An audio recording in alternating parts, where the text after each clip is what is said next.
Hello दोस्तों, मैं यशवंत कुमार सोनकर एक बार फिर से आपका इनक्रेडिबल आश्रम में स्वागत करता हूं।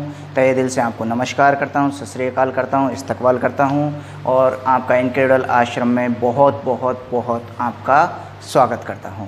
लास्ट वीडियोज़ में हमने बीएससी पार्ट सेकेंड ईयर की बात की थी और बीएससी पार्ट सेकेंड ईयर्स में हमने बहुत सारे टॉपिक्स जो हैं, करीबन हमारी 6 से 7 वीडियोज़ जो हैं यूट्यूब चैनल पर आ चुकी हैं और कम्प्लीटली टॉपिक वहाँ पर चल रहे हैं, कंटिन्यू यूनिट्स चल रही हैं। तो अगर आप जो बच्चे हमसे अब तक नहीं जुड़े हैं, जो लोग हमसे अब तक नहीं जुड़े हैं और वो नए जुड़ रहे हैं या हमारी वीडियोज़ को देख रहे हैं, एक बार पुरानी वीडियोज़ को भी देखिए, आपको बहुत अच्छा लगेगा, बहुत अच्छा बेनिफिट मिलेगा। आप हमसे सीधे भी जुड़िए, आपको संपर्क कीजिए, आप ऑफलाइन मिलिए, आप जैसे चाहें हमसे संपर्क कर सकते हैं, व्हाट्सएप, कॉन्टैक्ट, फेसबुक, आप जो चाहें।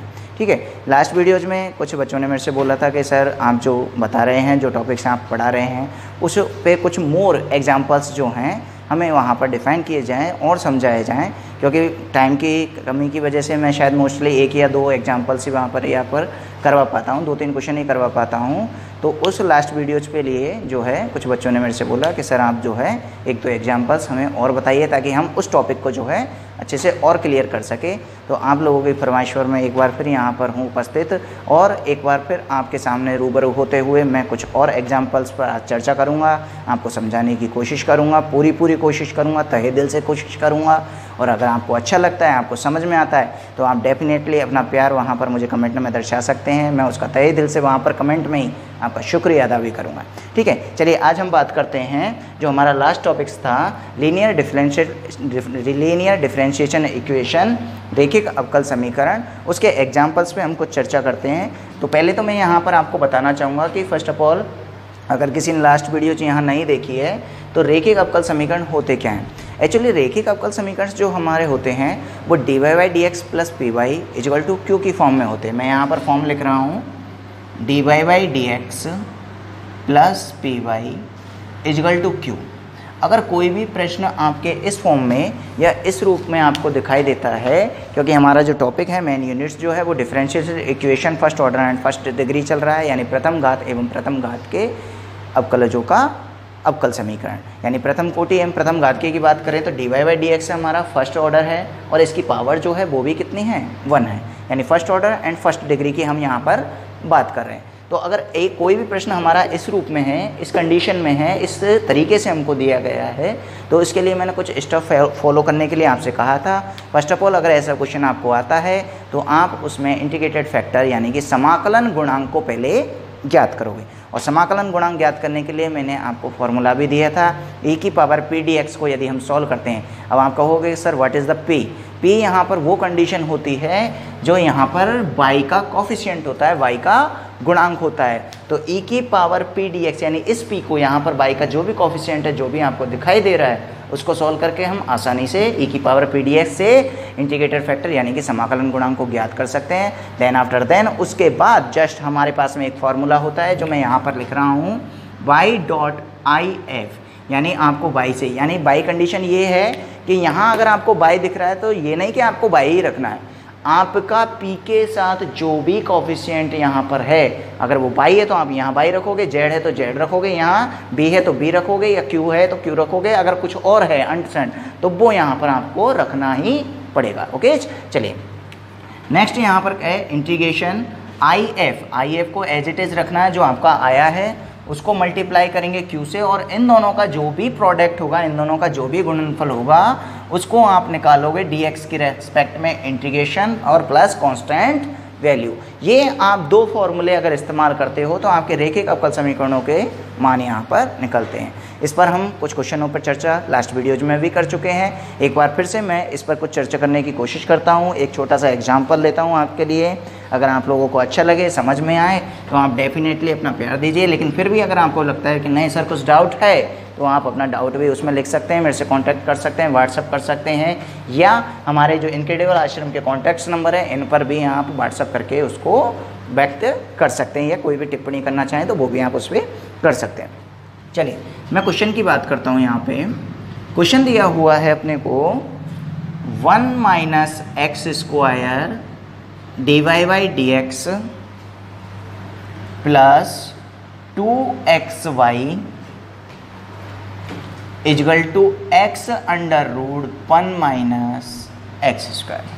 ओके, ये आपको दिख रहा है यहाँ पर बोर्ड पर, ये हमारा क्वेश्चन दिया हुआ है 1 minus x square d y by d x plus 2xy equal to x under root 1 minus x square. चलिए सबसे पहले मैं बात करता हूँ कि क्या ये आपको जो क्वेश्चन यहाँ पर दिखाई दे रहा है, इक्वेशन फर्स्ट जो आपको यहाँ पर दिखाई दे रही है, कि क्या ये इक्वेशन फर्स्ट जो है वो लीनियर डिफरेंशिएशन इक्वेशन है, क्या रेखिक अवकल समीकरण के रूप में ये आपको यहाँ दिखाई दे रहा है?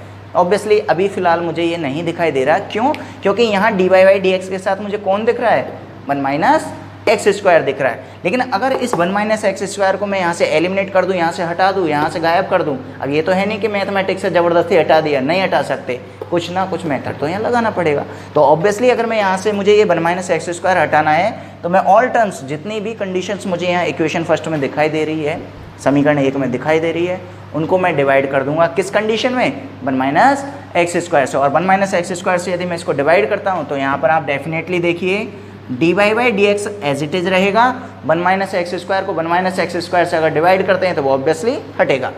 नेक्स्ट कंडीशन पे बात करते हैं, 2xy एज इट इज रहेगा और डिवाइड होगा किससे? 1 माइनस एक्स स्क्वायर से। ओके, चलिए नेक्स्ट टर्म की बात करते हैं अपन राइट हैंड साइड की। राइट हैंड साइड में x under root 1 minus x square आपको एज इट इज दिखाई दे रहा है, इसको डिवाइड करना है 1 माइनस एक्स स्क्वायर से। क्या आपकी ये वाली टर्म आपको कुछ जो है कुछ इस तरीके की दिखाई दे रही है? D y by d x plus p y equal to q, जो कि किसकी टर्म है? आपके पास में लीनियर डिफरेंशिएशन इक्वेशन की टर्म है। अगर ऐसा दिखाई दे तो d y by d x मुझे यहाँ दिखाई दे रहा है।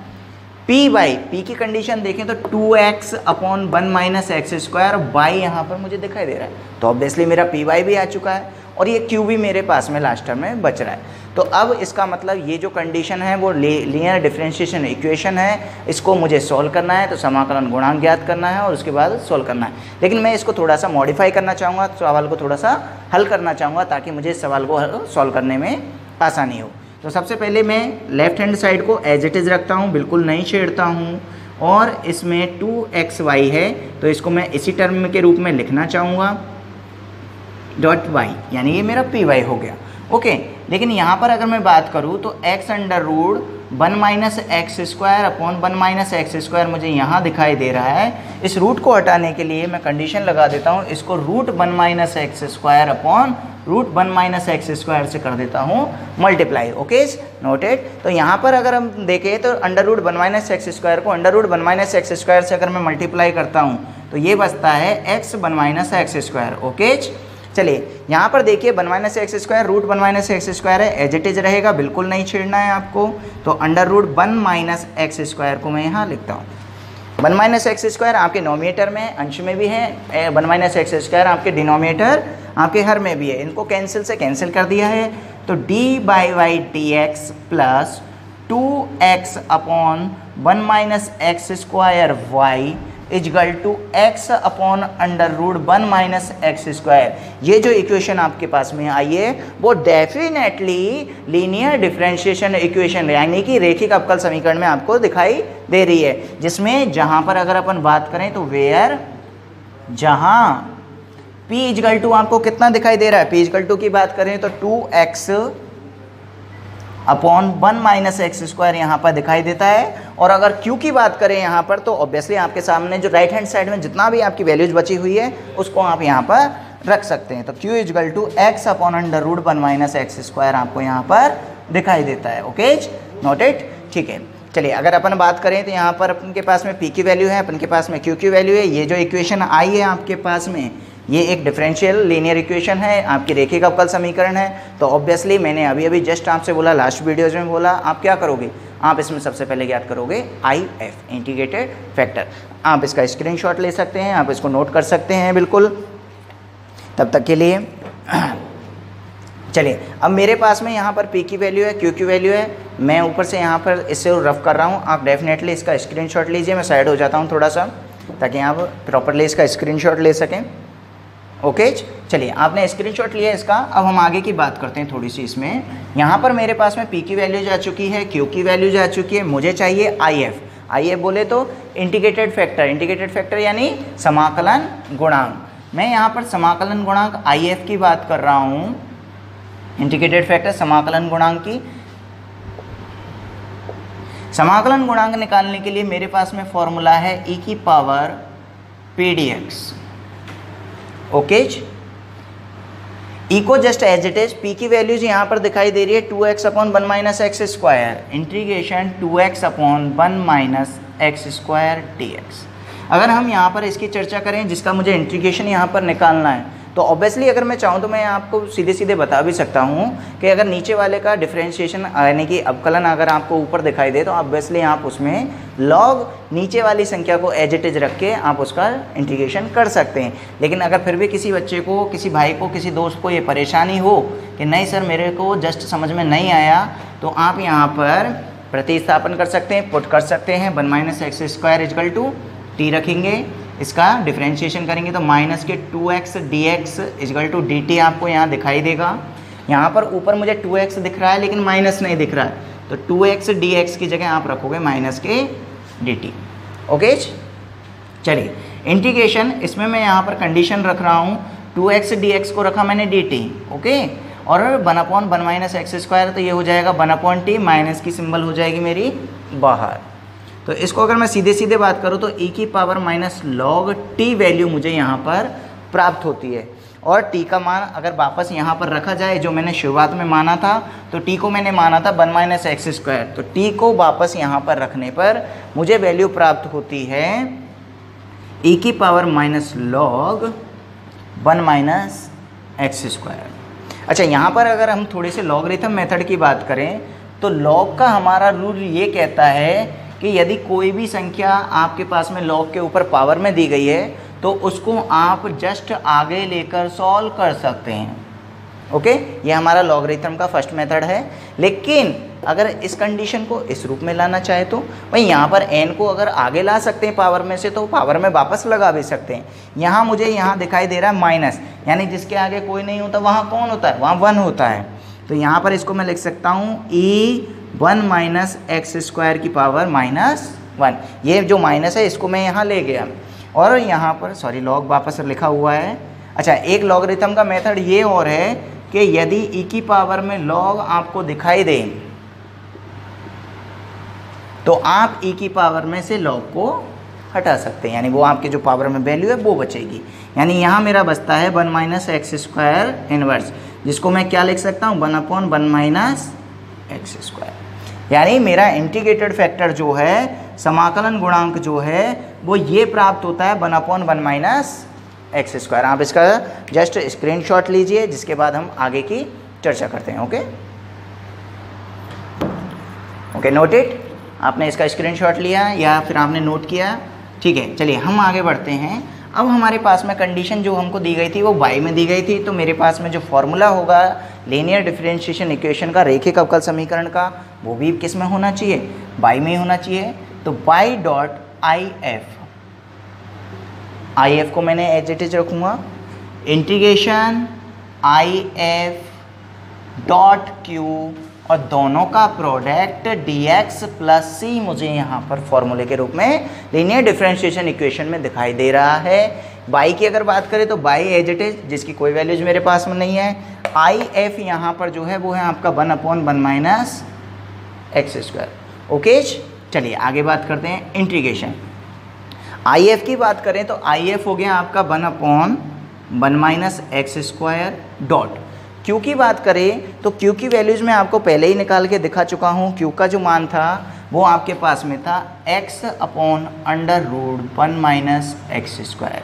अब मुझे इन दोनों का प्रोडक्ट करना है, देन इन दोनों का प्रोडक्ट करने के बाद मुझे करना है इसका इंटीग्रेशन, समाकलन करना है। तो चलिए इसका समाकलन करते हैं। लेफ्ट हैंड साइड में आपको कुछ भी रोल अदा नहीं करना है, कुछ भी प्ले नहीं करना है, ये जैसा है वैसा का वैसा ही छोड़ देंगे।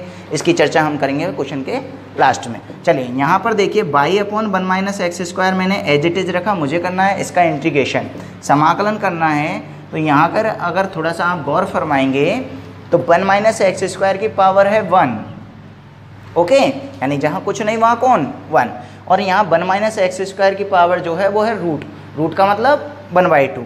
तो अगर हम बात करें कि अगर 1/2 आधार समान हो तो घातें क्या होती हैं, जुड़ जाती हैं। तो 1/2 अगर +1 करता हूँ तो वो होता है 3/2। तो x/√1 1 माइनस एक्स स्क्वायर की पावर को मैं कितना लिख सकता हूँ 3/2। ओके, और dx प्लस सी। मुझे इसका इंटीग्रेशन करना है, वही मुझे यहाँ पर पुट करना पड़ेगा, प्रतिस्थापन करना पड़ेगा। 1 माइनस एक्स स्क्वायर को मैं यहाँ पर मान लेता हूँ t। इसका डिफ्रेंशिएशन करूँ तो माइनस के 2x dx इजगल टू आता है dt। लेकिन कंडीशन यहाँ पर इंटीग्रेशन में देखें तो केवल मुझे x dx दिखाई दे रहा है, यानी इस -2 को जो है मुझे कहाँ ले जाना पड़ेगा, सामने ले जाना पड़ेगा। तो x dx इजगल टू मुझे रखना होगा माइनस के 1/2 dt। That's it. आपको कोई प्रॉब्लम नहीं होनी चाहिए मेरे हिसाब से। आप इसमें वैल्यूज रखिए, माइनस के 1/2 बाहर आ जाएगा क्योंकि ये कांस्टेंट वैल्यू है, अचर गुणांक है। x dx की जगह मुझे यहाँ पर रखना है dt upon 1 minus x square की वैल्यू मैंने मानी है t, जिसकी पावर हो जाती है 3/2 plus c. Any problem? I think मेरे हिसाब से यहाँ पर कोई प्रॉब्लम नहीं होनी चाहिए। आगे बात करें तो माइनस के 1/2 इंटीग्रेशन, इस t की पावर 3/2 को यदि मैं ऊपर लेकर जाता हूँ, रेसिप्रोकल करता हूँ, इसको ऊपर लेकर जाता हूँ तो ये यहाँ पर पॉजिटिव है, ऊपर जाएगा तो कैसा हो जाएगा, नेगेटिव हो जाएगा। तो ये हो जाती है t की पावर माइनस के 3/2 dt plus c. That's it, note it. यहाँ पर आप आराम से इसको आसानी से देख सकते हैं। ये जो मेरा फॉर्मूला है t जो यहाँ पर आपको दिखाई दे रहा है, मैं जानता हूँ t की पावर अगर n यानी कि x की पावर n आपके पास में हो और उसका इंटीग्रेशन dx के रेस्पेक्ट में करना है तो वो होता है x की power n plus 1 upon n plus 1। ये मेरा इंटीग्रेशन यहाँ पर होता है। तो अगर यहाँ पर अगर आप इसका इंटीग्रेशन करें तो यहाँ पर माइनस के 1/2 तो एज इट इज आपको दिखाई दे ही रहा है। इसका इंटीग्रेशन करूँ तो t की पावर माइनस के 3/2 प्लस 1 अपॉन माइनस के 3/2 प्लस 1 यहाँ पर आता है, और माइनस के 3/2 प्लस 1 करता हूँ तो वो बचता है माइनस के 1/2। ओके, आप इसका स्क्रीनशॉट लीजिए। मैं आगे बढ़ता हूँ थोड़ा सा, हमारा थोड़ा सा सवाल और है, बस जस्ट टर्म 2-3 लाइन, और उसके बाद में हमारे पास सॉल्यूशन होगा, हमारा अपना सॉल्यूशन होगा, जिसको आप देख सकते हैं कि रेखिक अवकल समीकरण के रूप में होगा। Okay, note it. आपने इसका स्क्रीनशॉट लिया। चलिए हम आगे बढ़ते हैं, आगे की बात करते हैं, इस पर थोड़ी सी चर्चा करते हैं। चलिए यहाँ पर अपन इस पर थोड़ी सी चर्चा कर रहे हैं। यहाँ पर माइनस के 1/2 आपको एज इट इज रखना है, कांस्टेंट है। t की पावर में भी आपके पास में माइनस 1/2 आता है, और यहाँ पर भी आपके पास में माइनस के 1/2 ही बचता है। आपकी जो वैल्यूज़ थी वो आपके पास में y upon 1 minus x square as it is चली रही है। यहाँ पर अगर आप गौर करें तो ये डिनोमिनेटर में है और ये नोमीटर में है, तो ये यहाँ से कट जाएगा, कैंसिल हो जाएगा। t की पावर माइनस के 1/2 प्लस से आपका आंसर बचता है। लेकिन आपके पास में कंडीशन अभी थोड़ी सी बची हुई है। क्यों?